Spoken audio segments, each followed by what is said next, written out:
Pero la verdad es que solo un tonto no se da cuenta que lo que se está buscando es recrear una mayoría automática nueva.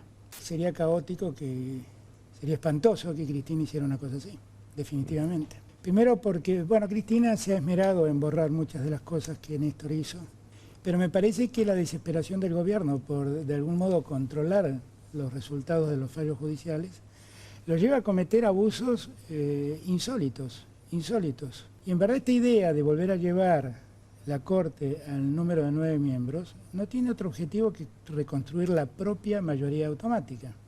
Una de las cosas más penosas de este tiempo es el discurso único, porque el discurso único priva el debate, porque el discurso único invita a la no reflexión, porque el discurso único calla voces y calla pensamientos. ¿Y por qué hago esta alegoría? Porque si la mayoría automática de Menem era mala, es tan mala como la mayoría automática de Cristina. No hay una mayoría automática buena y una mayoría automática mala. Y me parece que del mismo modo, muchos piensan que hay que garantizarle al gobierno una justicia absolutamente afín para que le permita llevar adelante una revolución que, bueno, yo no la veo, pero que si existiera tampoco legitima las inconductas del gobierno, ni los errores ni los abusos del gobierno.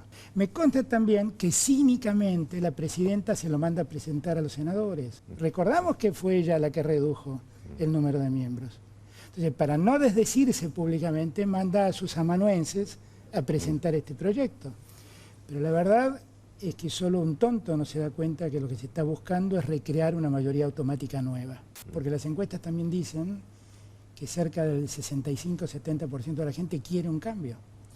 Y que el cambio tiene que ver básicamente, precisamente con estas cosas de las que estamos hablando, con las formas abusivas del gobierno, con los mecanismos abusivos del gobierno, que yo siempre digo, nada le pasó peor a Cristina que sacar el 54% de los votos, porque en ese instante se creyó con autoridad y con poder para hacer lo que le pasó. El momento del famoso vamos por todo. Exactamente, ¿no? Y a partir de allí vino el desbarranque. Esta es la realidad.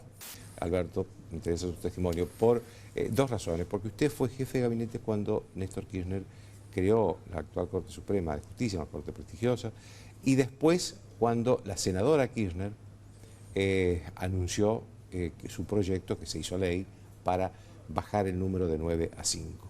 Y ahora estamos ante la versión, ante la información, de que hay un proyecto del oficialismo para volver a llevarlo a la Corte al mismo número de miembros que tuvo durante la gestión de Menem. ¿Cuál es su opinión? Mi opinión es que sería caótico, sería espantoso que Cristina hiciera una cosa así, definitivamente. Primero porque, bueno, Cristina se ha esmerado en borrar muchas de las cosas que Néstor hizo y muchos de los logros que la sociedad más ponderó. Seguramente que estaba la Corte. El de la Corte debe haber sido una de las cosas que más ponderó la gente. Y también hay que reconocerle mérito a ella, porque la reducción de 9 miembros a 5 es una idea de ella que se plasmó en un proyecto de ley que ella impulsó.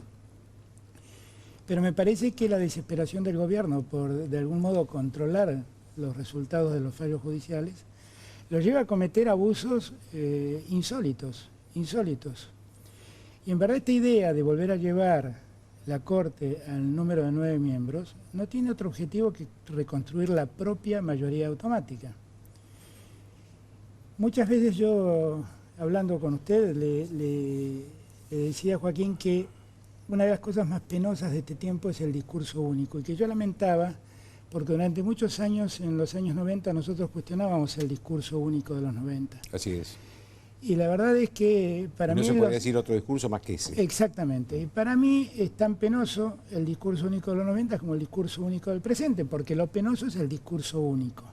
Porque el discurso único priva el debate, porque el discurso único invita a la no reflexión, porque el discurso único calla voces y calla pensamientos.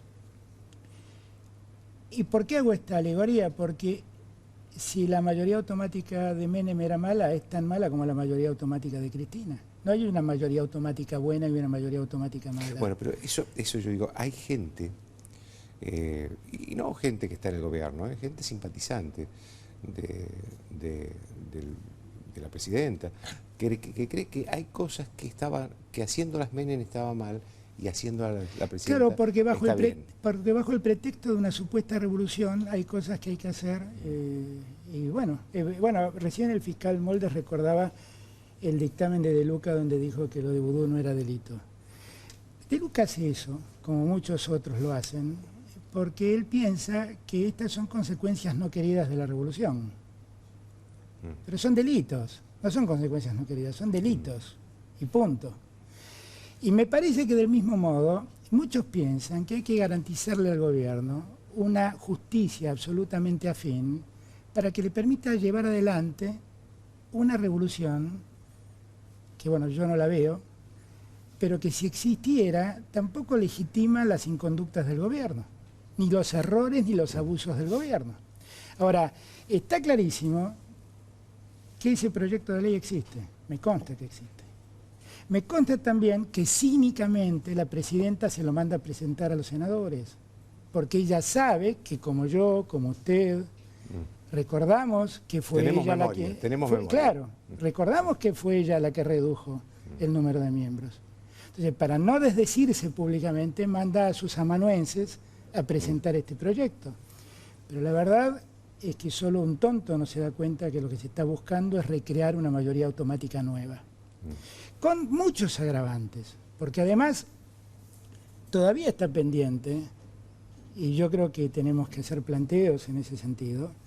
Bueno, eso le iba a preguntar, ¿qué debe hacer la oposición para frenar esto? Bueno, por lo pronto hay que esperar que esto se presente, Claro. pero por lo pronto hay que trabajar ya sobre los conjueces que designó el Poder Ejecutivo, porque todos los conjueces han sido designados de manera nula, porque los conjueces fueron aprobados por una mayoría simple cuando la ley dice que para tener acuerdo del Senado de juez hace falta una mayoría especial. Y eso no se respetó. Y todas esas designaciones son nulas y hay que pedirle a la justicia que anule esas designaciones de conjueces. ¿Por qué hago esta observación? Porque no me extrañaría que recurran a estos conjueces para resolver problemas que tengan pendientes de acá a terminar su mandato. Y nosotros no tenemos que esperar que llegue ese momento. Tenemos que actuar antes. Miren... Ahora, usted que conoce de derecho, le quiero decir lo que se dijo en su momento. En su momento, yo me acuerdo que los senadores del oficialismo decían, la Constitución no dice qué mayoría se necesita para los conjueces. Claro, pero esa es un argumento pueril, porque en verdad un conjuez reemplaza a un juez, y por lo tanto tiene que tener las mismas condiciones que un juez. No puede ser que un conjuez tenga menos exigencias que un juez. Tiene que tener por lo menos las mismas condiciones objetivas para poder acceder a la magistratura. Para ser juez uno necesita el acuerdo de la mayoría especial del Senado, las 2/3 partes del Senado. No puede ser que para ser conjuez, que es alguien que reemplaza a un juez de la Corte que por algún motivo no puede intervenir, pueda ese conjuez tener menos exigencias que un juez de la Corte para acceder a ese cargo. Es un argumento absolutamente pueril, absolutamente forzado. Y esa argumentación se fuerza de esa manera solamente para poder garantizarse la designación de conjueces amigos, simplemente. Sacándolo de este tema, Alberto, ¿por qué la presidenta conserva tan buenos índices de popularidad? Buenos índices, digo, no tiene 60, pero tiene cerca de 40, más que Dilma Rousseff, más que Bachelet, cuando ya estamos a 3 meses de las elecciones, las primeras elecciones presidenciales, las primarias obligatorias, y ya parecía, digamos, cualquier presidente se está yendo. ¿Cómo interpreta esto usted? Es que yo creo que en este tiempo ha habido cosas que la gente pondera favorablemente y cosas que se hicieron razonablemente bien.